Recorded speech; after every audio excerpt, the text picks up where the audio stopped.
Great. So we're going to get started in a minute or two. This is an experiment. We're doing a webinar in the middle of the busiest month of the year for most of our folks. This is a test. I don't know if you're out of it yet. I don't know if I don't know if that's fair to say if it's busy for everyone. I also don't know if you're out of it yet. Nicola, you're saying no. Just getting started. Just getting started. But aren't things going to get a little bit better in October? Define better.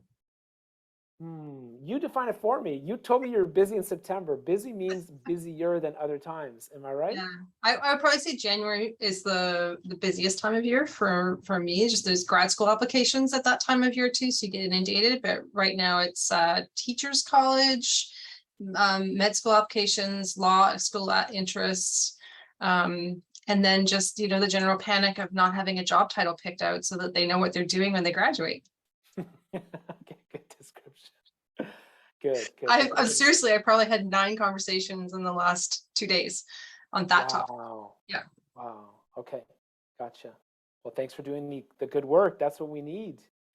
And David and Rebecca are here. Nice to see you. Thanks for being here. And we're going to go ahead and get started. And the best way to start is if you wouldn't mind using the chat function and introducing yourselves, maybe just your name, your role, and what school you work at.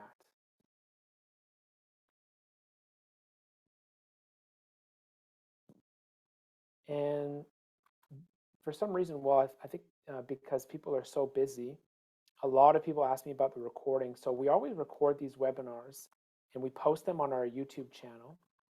And so if ever you have to miss one for whatever reason, just know that it will be there. I just got a message from Susan saying that. Okay, so we got Jim. You're first. Nicola, next. Great. Kate at Augsburg, welcome. Jocelyn in Yellowknife. Jessica, Wisconsin. Sarah, St. Lawrence, welcome, St. Lawrence. I believe you met Alex already, so glad to see you here. Hi, Alyssa from Western. If you just joined, we are currently just saying hello, saying our roles and with which school we're with. Rebecca and David at Western, which is great. Wendy in Lethbridge, fantastic. Diane in LA. Aaliyah, Arkansas Little Rock. Hey, Matthew from Humberside, welcome. Debbie, Jillian, Sarah, everybody else who joined, feel free to introduce yourself. It's great to know who's here and to just see, who's using the challenge mindset all around North America and beyond. Alex, how is my audio? Okay, decent?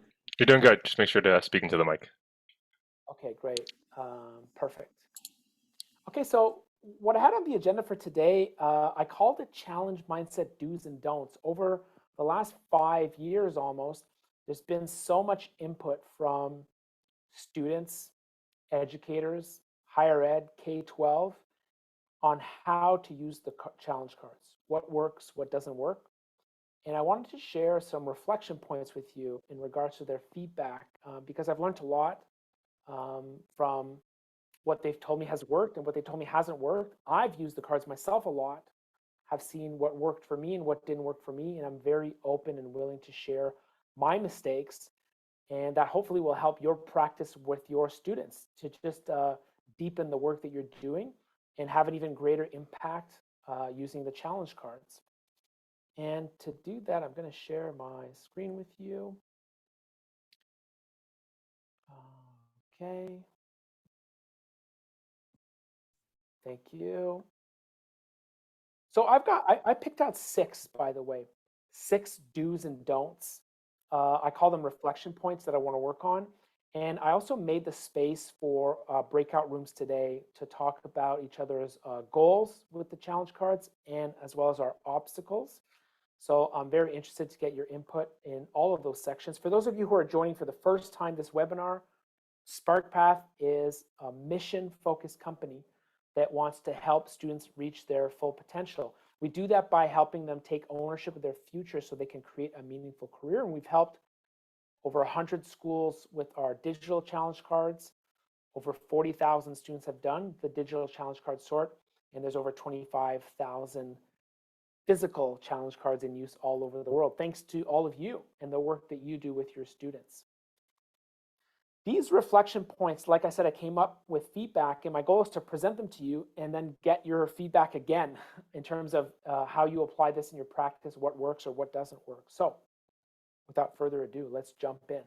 The first reflection point that I want to share with you is the do of a powerful intro and the don't of providing no context. What do I mean by that? Well, a powerful introduction, the goal behind a powerful introduction is that students actually learn the challenge mindset, a radically different way of looking at careers. In that process, they identify assumptions they have about the world of work. For example, an assumption that the world of work is linear. I study biology, become a biologist, and that we reframe things for them. That's what happens. That's the reason why we want to have a powerful intro. That's a lot of stuff that needs to happen there. How do we do that? To me, the easiest way, if you're just starting out, is to send our TEDx talk, the Challenge Mindset TEDx talk, to a student before they do the exercise. If you're doing a workshop in a session, in a group, you might do the challenge face-off activity where you ask students to choose between two different challenges, right? Do you want to work on this or work on this? It's a face-off. Let's see who wins. An alternative to that is you're working one-on-one, you're doing a pitch for why this exercise is useful for the student. Now, what are you going to get from this investment of your energy? Because doing a powerful intro is a lot harder than just providing no context and giving someone the cards to work with, right? So what are you getting? You're getting a deeper understanding from them and more engagement in the activity. It's very important that you get those two things. So let's contrast that with no context. And this comes from real world experience. I have worked with schools who, for whatever reason, they didn't provide context before using the challenge cards with students. So their why was they just wanted to save time. Let's get the activity going. Let's do it. The process we want to avoid is, for example, just sending an email to students saying, hey, complete this, fill this out. What happens in those cases is that the students don't transform. They don't live that whole transformation from going from the job title mindset to the challenge mindset. So they miss out on this huge opportunity to reframe not just their immediate job search or major selection, but their entire career, which is a shame because you've got the tool to do it. One example I can share with you from the no context, from that don't, is students responding to our feedback forms. And if I can paraphrase some answers we've gotten in the past when they have no context, they complain about how hard it was to access the job titles. Let me play that back to you. So the students who are used to doing career activities that are all about locating job titles, it's all about finding the job title, they're annoyed because we've put in an additional barrier of this weird challenge thing that they don't understand in order to find the job title. So that's what can happen if they have no context for why we're sharing challenges before job titles. So let me pause here. Powerful intro. You might have ideas about how to introduce the challenge cards. Would anyone be willing to share with us either the way they prefer to introduce the challenge cards, whether in their group or individually, maybe some of the language you use? I would love it if you shared your don'ts, by the way. Like, I learn a lot by trying stuff with students and then it doesn't work and then I try to do something better, so you can share your things to avoid as well. But I'm going to pause here and throw the question back to the group. How do you introduce the challenge cards? What's worked for you so far? What hasn't worked?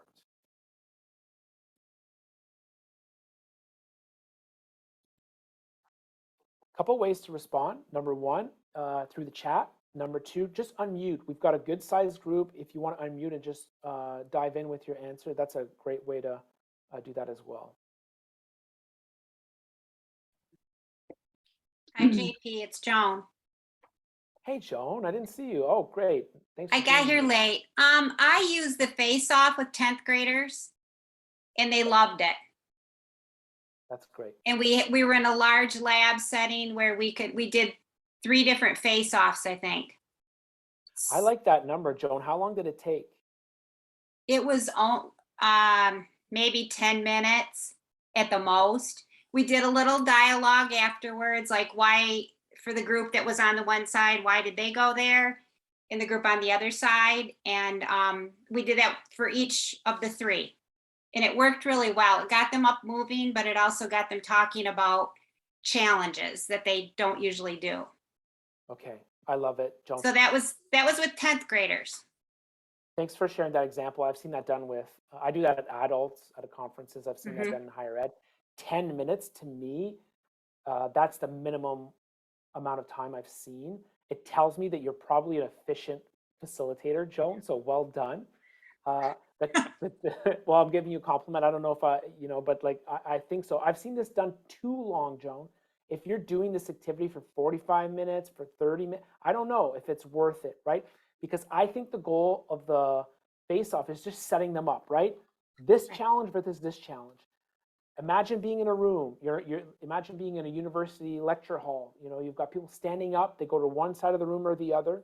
Like Usman, you haven't seen this challenge face-off, right? Like imagine everyone's standing up. They go one side of the room or the other.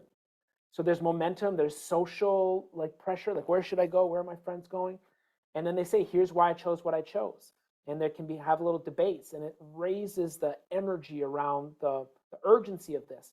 And I've got a little pitch at the end, Joan. I don't know if you do this part as well, but I like to tell students, if you don't choose the challenges you want to work on, someone else will choose for you.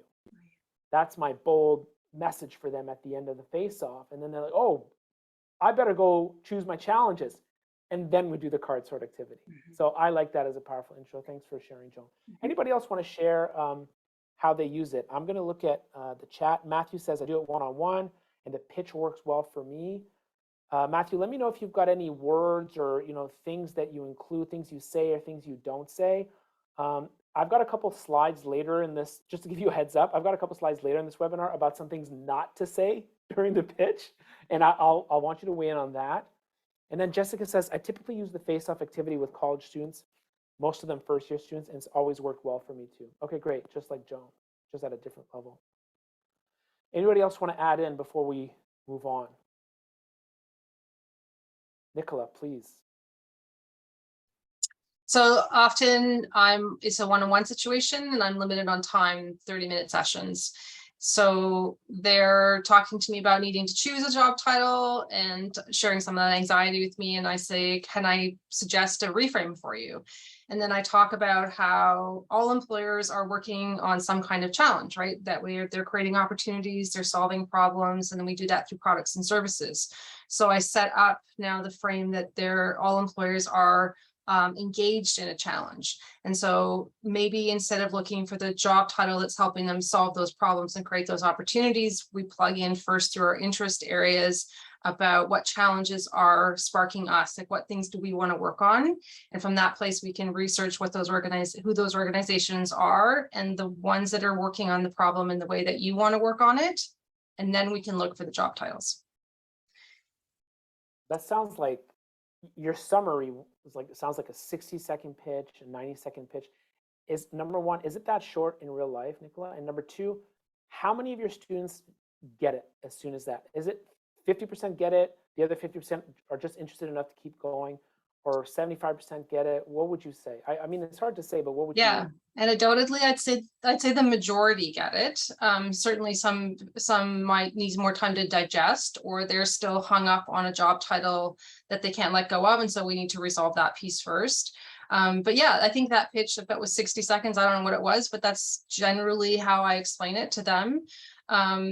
I need to find fast scripting in that 30 minutes so that I can be productive with them and then start talking about, here are the things that I heard you interested in when you talked about the job title that you were sharing with me and the challenges that you were having around that.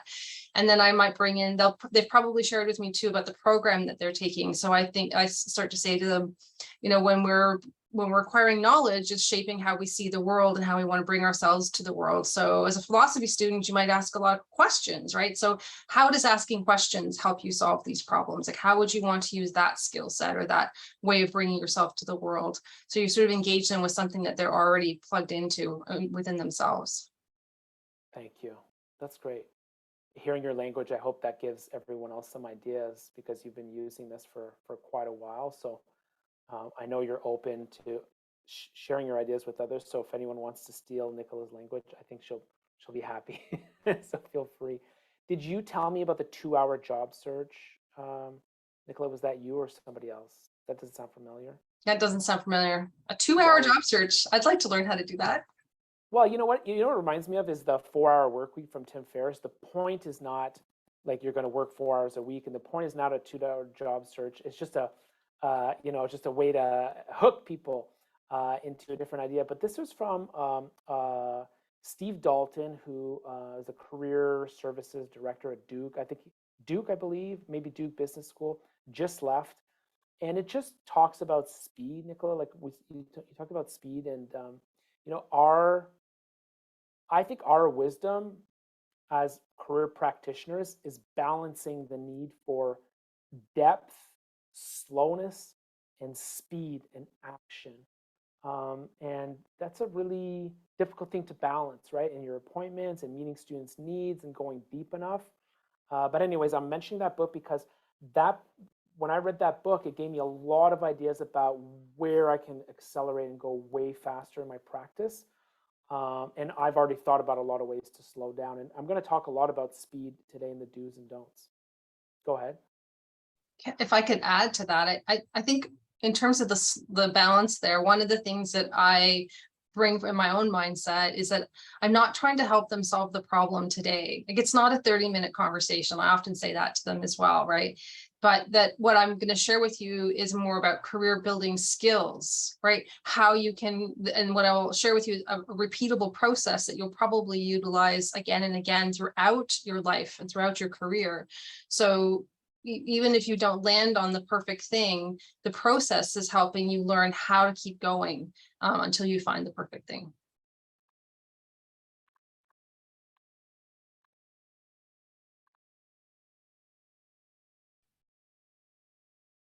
Did you freeze for a second, JP? I froze for a second, but I got 75% of what you said. Okay, For sorry. that awkward silence. I'm like, oh, Nicola's going to be fine. The frame was just about teaching the career skills, like utilizing the conversation to teach the career skills, not just land on an answer. Yeah, and you got to sell students on the value of that, instead of just, hey, let's spend 5 minutes. You're the expert, Nicola. Tell me what job title I should have. We've got more to offer than that. And there's a ton of value to what we have to offer, because you might have a 50-year career. During that 50-year career, you're going to do this often. So you don't want to just get it right this time. You want to know how to do it yourself later as well. Okay. Thanks for your thoughts, reactions. I shared that link for that book if ever you're interested in the chat. Eugenie and Sarah, thanks for asking. Diane, you used it. Assume that I'm not telling them what they should be. Yes, good. Great. Okay, I like it. Let's go to reflection point number 2. I'm going to call this one, the theme or the reflection point is the back of the cards. When should you look on the back of the cards? My recommendation has always been during the final sort. So this may be at a stage where you've already asked them to sort the cards in 3 piles. Not interested, interested, very interested. So when they're looking at their very interested pile, this is a good time to ping them to say, hey, if you want, you can check out the back. You'll learn more about the challenge. And I think the timing of this is great because it gives them more depth. And the reason that I push back the reading of the card to later in the process is because I think the focus on intuition at the start of the process is very helpful, and it's unique with this particular tool. If you want to call it an assessment tool, that's fine. So when you look at the images, the pictures on the cards, they're not precise. They're icons and vectors. That means that the students can interpret them in the way that they want, and it's a rare chance for them to tap into their intuition, and they're part of the process. And I want to celebrate that. I want to encourage that. That's why I don't tell them about the back yet. So the how is just giving them the right prompt at the right time, and it keeps the exercise light and then gives them the additional depth to help with decision making later on. An alternative to that would be to ask students to read the back of each card along the way. Now, I understand the temptation. You're working with students who have a very narrow view of the world of work. You may want to broaden their view and get them to learn about all the opportunities that are out there. Unfortunately, this makes the entire process very heavy. It's more analytical. There's less time and space for intuition. It could take at least 2 or 3 times longer. And it's really less about the student driving the process at this point. It's more about the tool driving the process. Like it's all about the challenge cards rather than them following what's important to them. So I tend to list this as a don't, reading the back on each card. There are some exceptions. I had someone really early on, 2017. She said, listen, in my neighborhood, someone just immigrated from out of the country, is not familiar with our labor market at all. And I gave them the challenge cards to read as a book, just to get familiar with the workplace here. I think that's a different use. I think that's fine. But as long as, for most students, I think that you want to give them that time and space for intuition. So I want to get your reactions to this one. But first, let me just give you a little bit of a bonus. Typically, when I share this reflection point about the back of the cards, there's a few things that can happen. Number one, some advisors, they tell their students, just follow your gut. Like, so if a student happens to discover on their own that there's a back of the card, they're just going to let them choose. Okay, they're going to look on the back as much or as little as they want. I like this. They're kind of like following the student's style. Some students would never even know that there's something on the back, and some want to look on the back quickly for some of them. I like this because the student's driving. One that I would list as a don't is if a student ends up looking at the back of the card before you have told them to, you don't need to correct them. I've seen this before when a student looks on the back and then someone says, no, don't look at the back. It's too bad because that was their momentum. That's where they were going. I know that wasn't part of the initial instructions, but even correcting them tends to overcorrect because it takes away the power of the student and the activity becomes more about the coach rather than being student-led. So I've just shared some ideas about when to read the back of the cards. Any questions, comments, reactions about this? Is this similar to what you do or different?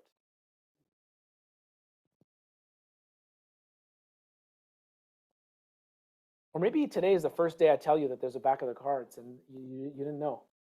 No, that's a joke. That's a joke. I know you knew that there was a back of the cards, but people are surprised, when I first meet them at a conference, they're like, oh, I didn't know there was a back, that's a fun initial surprise.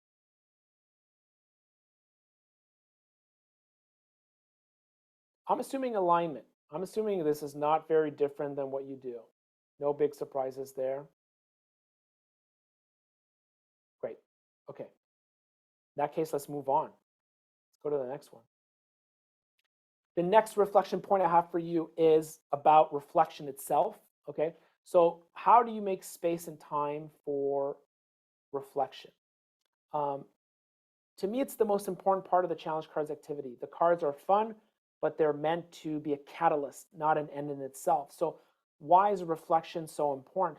Well, because it allows them to do so much. They get to make meaning and purpose about their aspirations, their goals, their story. When you ask a student, why did you choose that challenge? The information they're revealed is amazing. I love listening to students take on why they picked a challenge. Their answer will give you, as a practitioner, the raw data that you need to help them reframe and shape their story about their future selves. And a lot of the research I've been doing for the book chapter that was published recently about the challenge mindset, as well as the challenge mindset book that will be published in the future, I've gotten to see some of the literature on meaning and purpose in the context of work and career development. And there's so much value there in helping them figure this stuff out. Like, you hear trends, on social media about quiet quitting and, how employees feel about the labor market, there's a hole, there's a gap for meaning and purpose. And you've got a unique opportunity to help them think and take ownership of making meaning in their lives in this exercise. Okay, rant over. Meaning and purpose. I hope you're on board. How do you do it? You ask powerful, open-ended questions. Some are very simple. Why did you pick that? The results are, well, you clarify their interest, their angle on a challenge. Redesigning the healthcare system means different things to different people, right?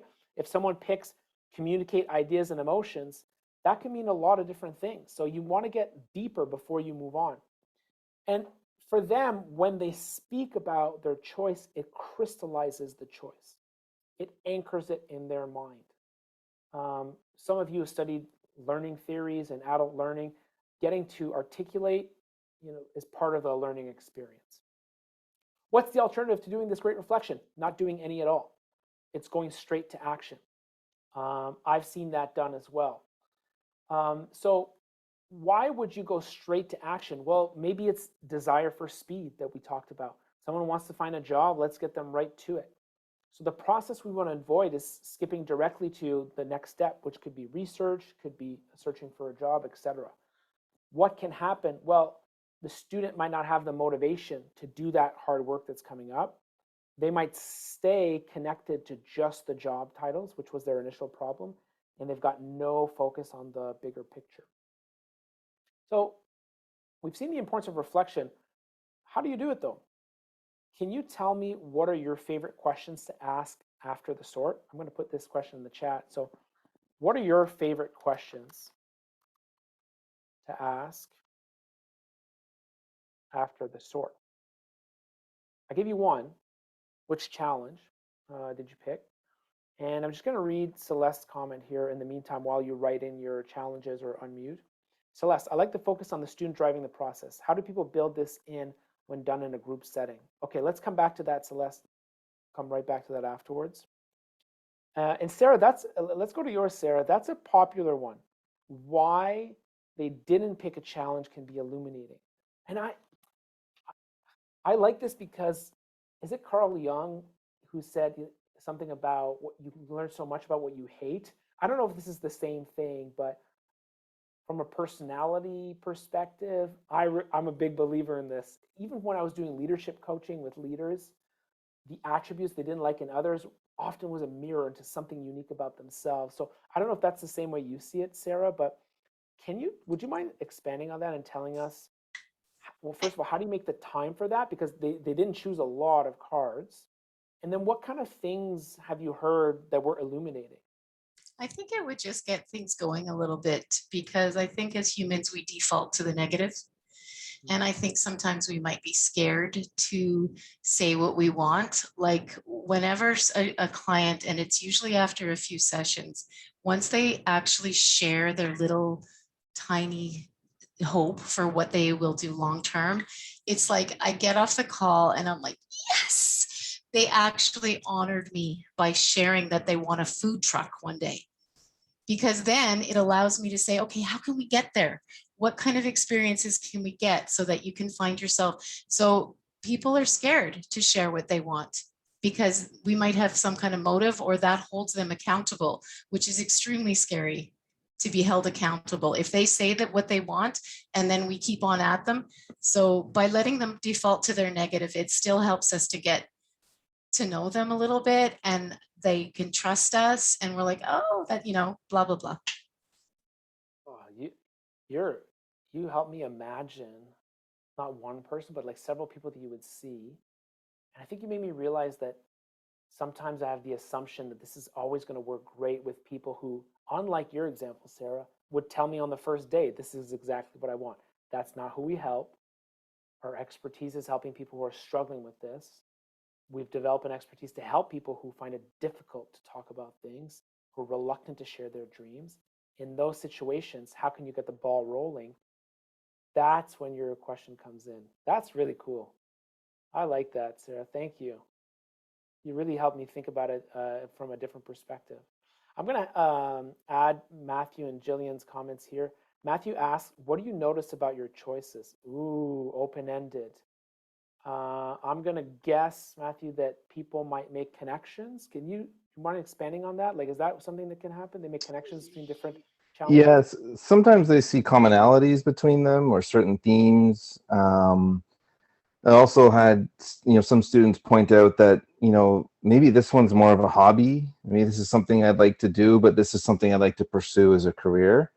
Because a lot of students will come in and they don't know, they know what they like, but they've never thought about what they can do with it. So sometimes just looking at that helps them sort of sort that out. But yeah, the commonalities too is looking for like a blend. Sometimes like, well, kind of like the business side of this, but I kind of like that, and then I wonder if there's a way I can merge those passions and those interests. So it just gets them reflecting and thinking about that. Yeah, that's a great example. I was hoping you would say blend or combinations, like when you have students that can connect, like put two cards beside each other, like I kind of want to combine these. And when I've heard students do that, they kind of make it feel like it's impossible. And when really in real life, like all challenges are sort of a combination of many, or even if you work for a company that does this, they have a functional area that does this part, those combinations are real in the workplace. So it's great that you get them to notice that. Jillian, your question's a bit meta. It's like stepping back from the process, right? What resonated with you the most from the process? Would you mind sharing a couple insights, like some cool answers you've gotten before with that question? Yeah, for sure.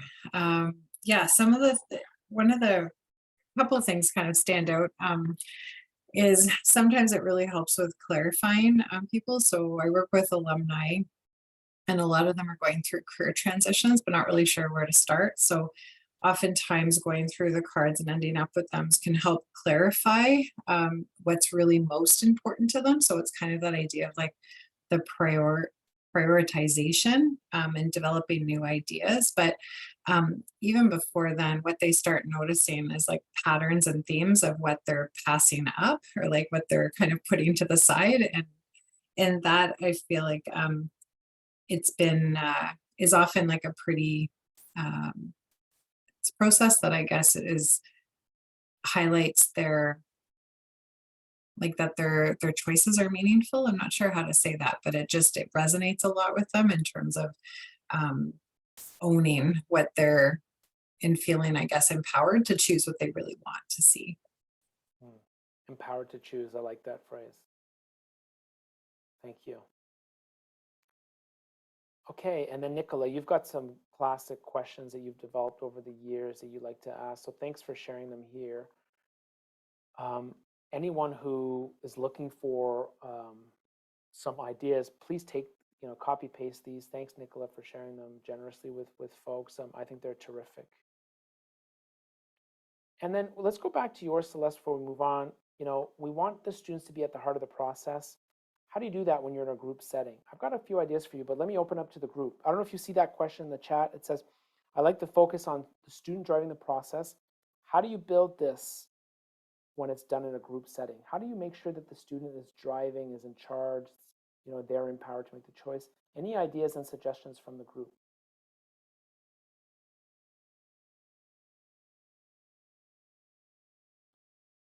Usman, yeah, go ahead.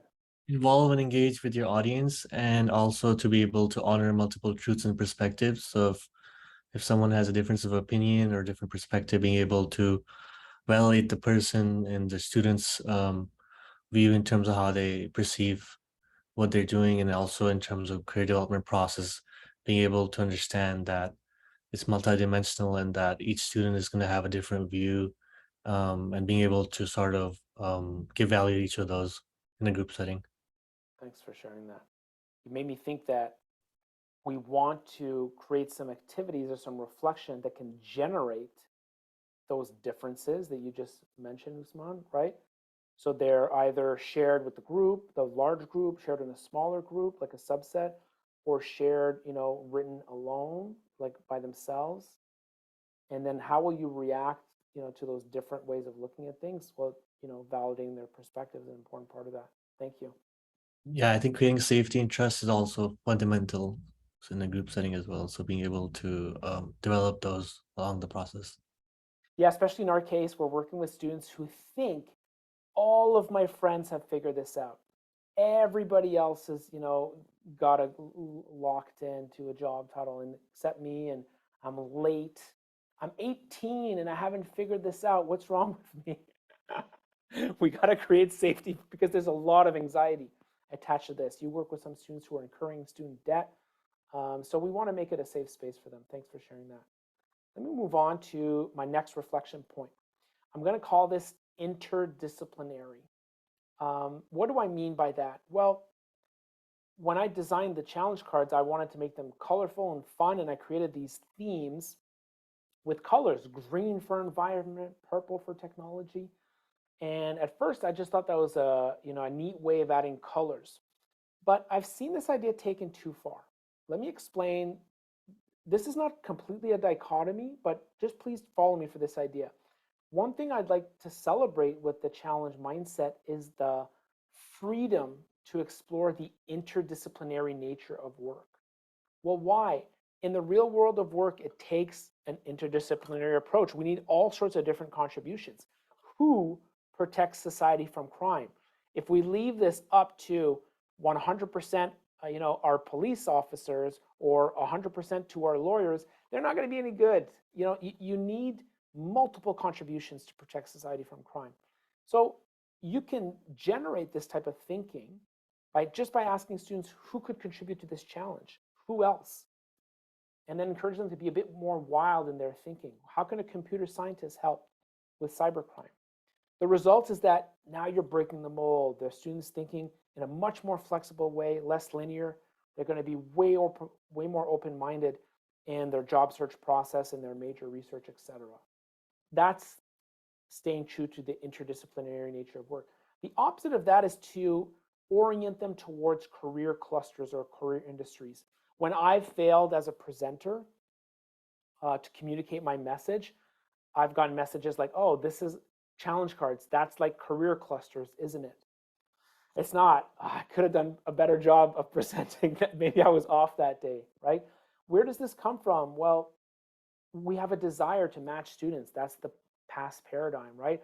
If we match students to a job title, maybe we evolve that to matching them with a career cluster or industry. I have similar feelings about the dangers of doing both of those. So the process to avoid would be to overly label or group challenges by industry, cluster, or color. I take full responsibility for creating those initial color categories, but I've moved away from them as I saw that they can be used in a way that's slightly confusing and doesn't use an interdisciplinary lens. The unfavorable result is that you would give students an oversimplified view of the workplace, which I often describe as the job title mindset. Okay, we've talked about interdisciplinary. Let me move on now to selling the solution, not the cards. What do I mean by this? Well, this comes down to the pitch. Let me start with the don't column this time. Here are some of the worst pitches I've seen for the challenge cards. An email that says, the challenge cards are here. If you don't know what the challenge cards are, that really doesn't matter to you, does it? So let me tell you about the difference between these two. I think that connecting this tool directly to the problem of the student is the key to that pitch. I think Matthew talked about he has a pitch. Nicola even did part of hers, paraphrased. I mean, to me, the way that you get at this is finding out from a student, what's your biggest obstacle? And this might have been part of your intake form or the reason that they came to see you, but articulating what's their biggest obstacle and then explaining, here's how the challenge cards will help. Here's how the challenge cards might help. Here's how the challenge mindset will help you do that. To me, the tool has to be connected to their problem for it to matter to them. It gives them a little preview that this has purpose, this activity, and it has potential to help me, and they're going to be more engaged. The alternative is that if you just say, here are the cards, you just try to create excitement for them, it's hard for them to get excited because they don't share your excitement because you've gotten a lot of results from this tool. They have not yet, so it doesn't translate. So the process to avoid would be to promote the tool instead of what's in it for them. That's the acronym I use here, what's in it for me. I think that comes first before the challenge cards. If you don't, the students won't understand the why during the process, so they're not going to be as engaged. So I think we've touched on this already. Let me just double check. Do you want to add things to what you say to describe how the challenge cards will help? I know we've gotten a couple of examples, but are there specific words that you use that help students realize the connection between their problem and what they're going to get out of this tool?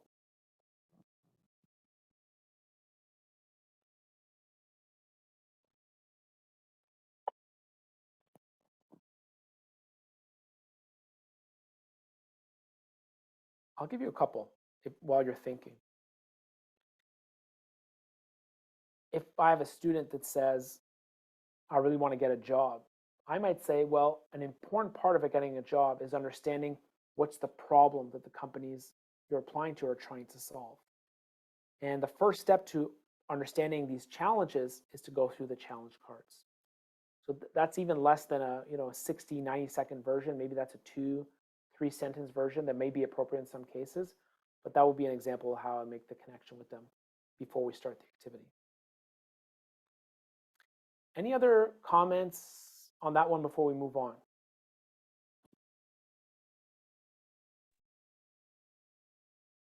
I guess what I found maybe is that there's such a resistance to students owning the process of kind of creating their own pathway, because they've been told all along that it's the career counselor's job to do this for them, or the teacher's job to show them what their path is. And I think, when I did some early career counseling, I felt frustrated because I said, I went to her for help and all she gave me were questions.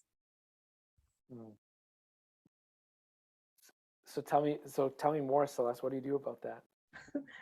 I mean, eventually I found my way, but I just feel like how do we get the students to take on that responsibility and understand that it's okay not to have all the answers right now, but to start asking some of the right questions. Mm-hmm. Can I open that up to the group? How do you help them make that shift? They make it now, huge benefits for them immediately and in the future. Any insights from the rest of the group?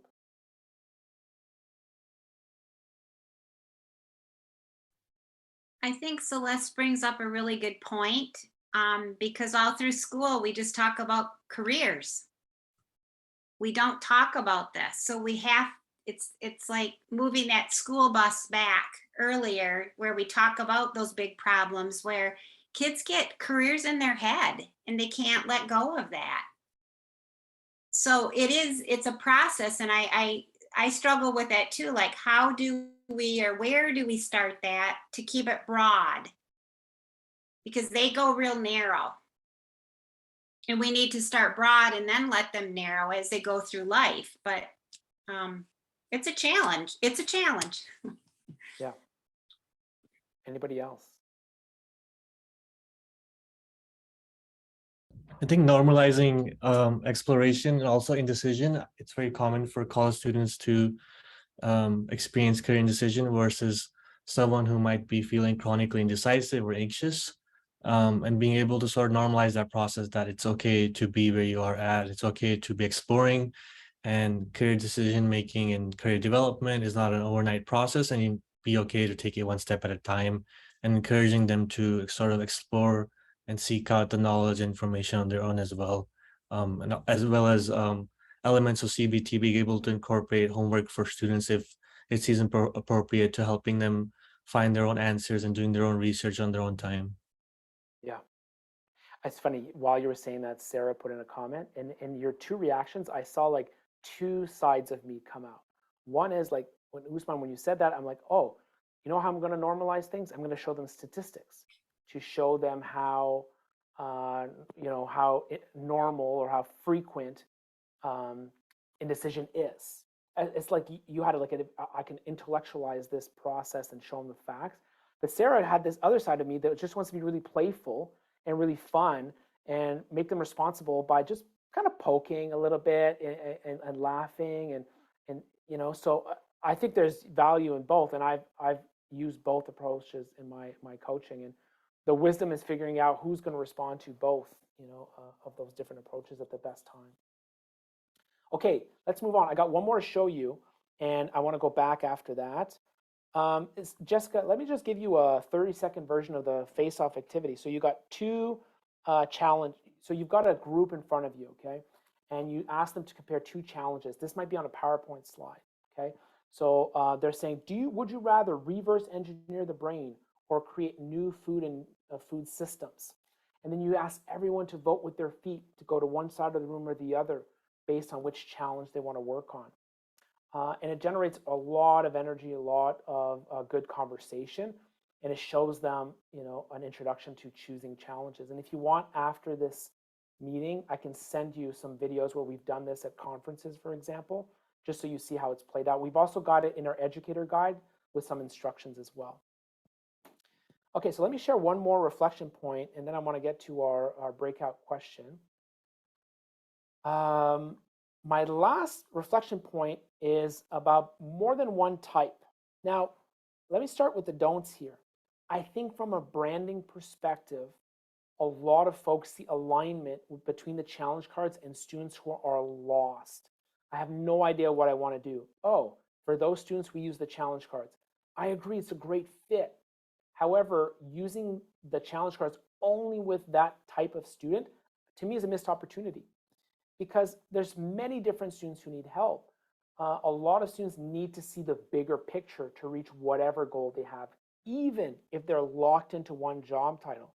They should know, like, what does that job title contribute? Which problem can it help solve? They need to see the bigger picture. And you do that by helping students make connections between what they're trying to go for and how the challenge mindset can help, because all of them can benefit from broadening their horizons. It's going to make other tasks easier.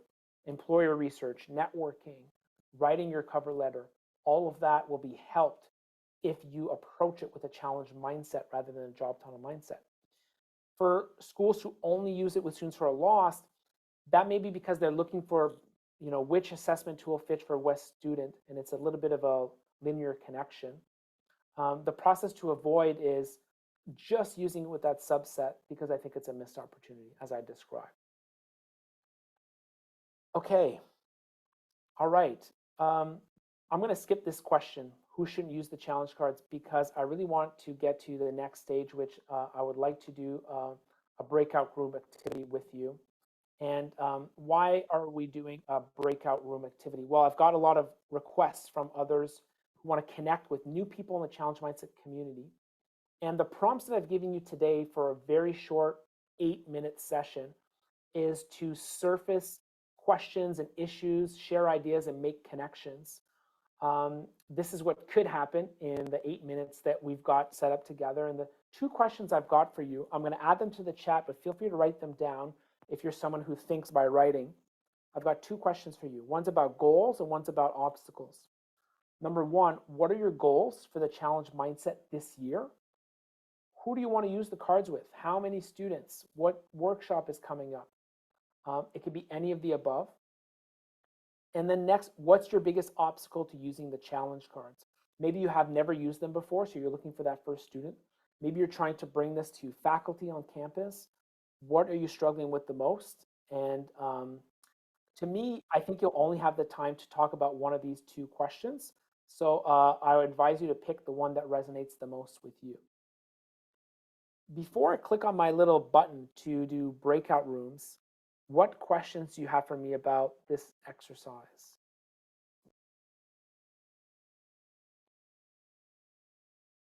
No questions so far. Okay, great. Maybe just a comment.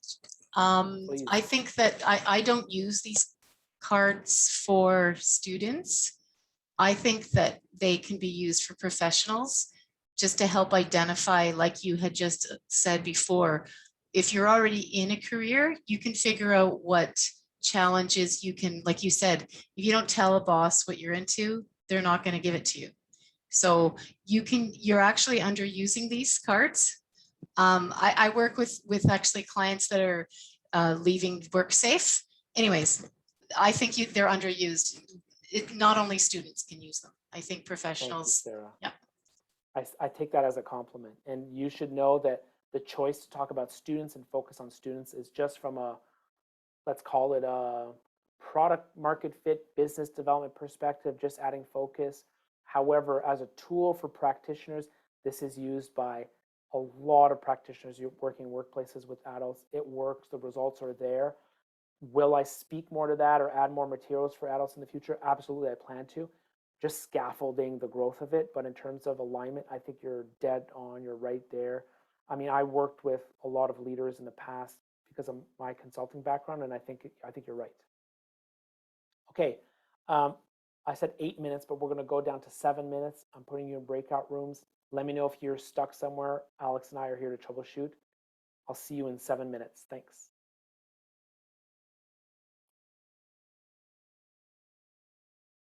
And I think right now you can click join to join your group.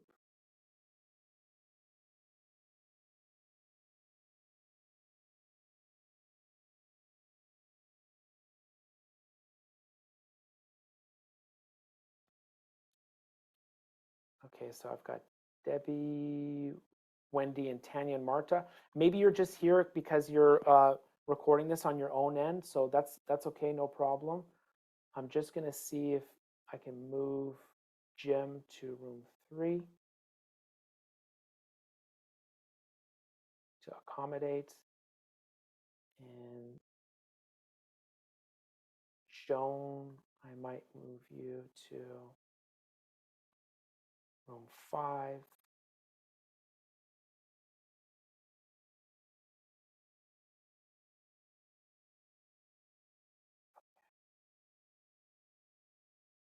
Room 2.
welcome back. It's great to start making connections, but I know it's a very short period of time, but thanks for being willing to give it a shot.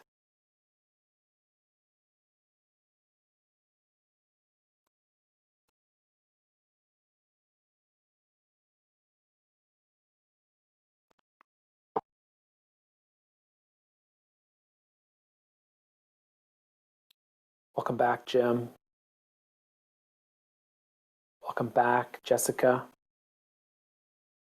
Hey, Aaliyah, welcome back. Welcome back, Jessica, Jillian. This is the first time I do a breakout room in a long time, and I want to get your feedback on it. How did it go? Did you like it? Is it something we do again in the future? Yes, no, maybe so. And then I feel like some of the folks, you know, they didn't want to participate, they left. So it didn't really work as well for the numbers as I want. We had good groups. Jillian says, awesome, yes. Okay, great. Well, that's really helpful to know. Would you mind telling me, like I even organized a poll. So I think if I press this, you could tell me formally. How satisfied were you with the webinar, number one? And then number two, how satisfied were you with the breakout rooms? That'll give me a sense. One thing we could do is we could even split it up next time to do a webinar part, those who want to stick around, stay for the discussion part, and we could create more time, more discussion, more connections. I mean, as you could already tell, the ideas for the challenge cards, challenge mindset, they come from you, the community, because you're out there using these tools. I see my role, Alex and I, our job is we got to share these stories with you. Here's what we've heard, here's what works, here's this event. And that way you can bolster your offering and deepen your practice to how you help students, which is great. Okay, before we go, any last questions, comments, wrap up? I have some, and then please share yours with me. Number one, the Challenge Mindset book draft is in the hands of our editor. I'm going to get it back at the end of the month, so I can keep you posted on those developments. Thank you. Yes, it was a lot of work. What else do I want to share with you? We're going to do another webinar in the month of November. I've already got a date circled. Feel free to put in your calendar. We usually send an invite through our mailing list ahead of time. If you'd like to get that, please reach out to myself or Alex.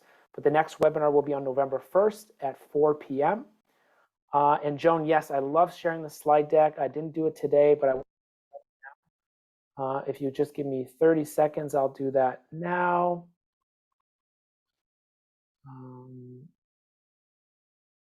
There it is. And Great. those videos, sorry, Jay, those videos that you were talking about that showed you using the face-off in action, that would be cool to see. Yeah, absolutely. I'm going to send you a link to our educator guide, and you will be able to find some there. If you don't find exactly what you're looking for, Sarah, please email me, and I will find it for you. What did you say was publishing in a few shortly? What are you publishing? I'm still months from publishing, but I wrote the first draft of the Challenge Mindset book. So now I'm going to get it back from the editors who have made reviews. I'm going to get a few months to edit it, and then I'll give it back to them, and then we're going to design the book cover and stuff like that. So there's still some time left, but in 2023, there'll be the Challenge Mindset book, Eugenia. I hope you get it. Oh, that's very exciting. Thank you. Thank you. Hey, I want to stay true to our time. Huge thank you for making the time to be here. I really appreciate it. Aaliyah, we're going to send you an invite in our webinar. Marta, on our YouTube channel, you'll be able to find the recording to the webinar, and Alex will also send a debrief email after this with a link to it as well. Big thank you, everybody. See you in November if we don't talk before then. Thanks a lot. Bye.